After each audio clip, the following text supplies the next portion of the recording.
Ron Paul doesn't have any fancy nicknames and scores low in national polls, but the outsider among GOP presidential candidates has positions that have drawn considerable attention, and he certainly enlivened last week's New Hampshire debate in a one-on-one argument with fellow candidate Mike Huckabee over the situation in Iraq.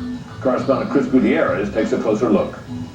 Concocted, he's generating quite a buzz for not towing the company line, a Republican who voted against the war in Iraq and who believes the Bush administration has taken the GOP to the brink of disaster. We've dug a hole for ourselves and we've dug a hole for our party.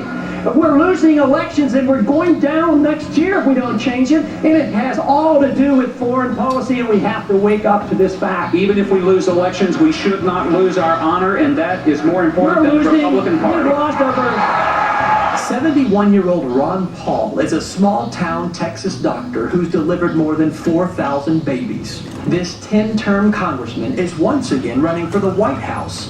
In 1988, as the Libertarian candidate, he received less than 1% of the vote. You know, my platform is not very complicated because it's found in a little booklet. It's right here, and it's called the Constitution of the United States. He stands outside the mainstream. Not another Republican candidate seeking the office who was a governor or a senator. Same with the Democrats. So Paul is new and different.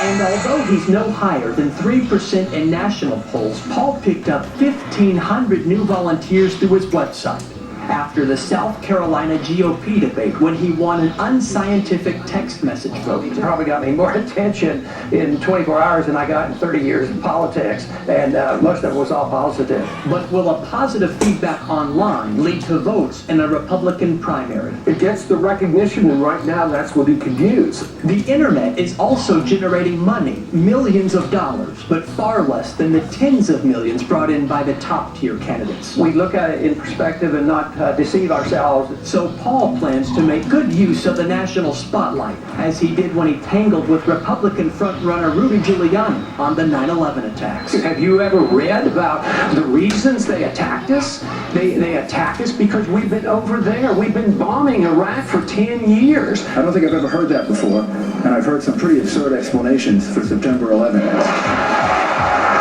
I would ask the congressman to withdraw that comment and tell us that he didn't really mean that. But Paul hasn't wavered, and his supporters say he won't. Several weeks ago, he won the straw poll in Maryland, but here in his home state of Texas, he finished third. In Dallas, Chris Gutierrez, Fox News.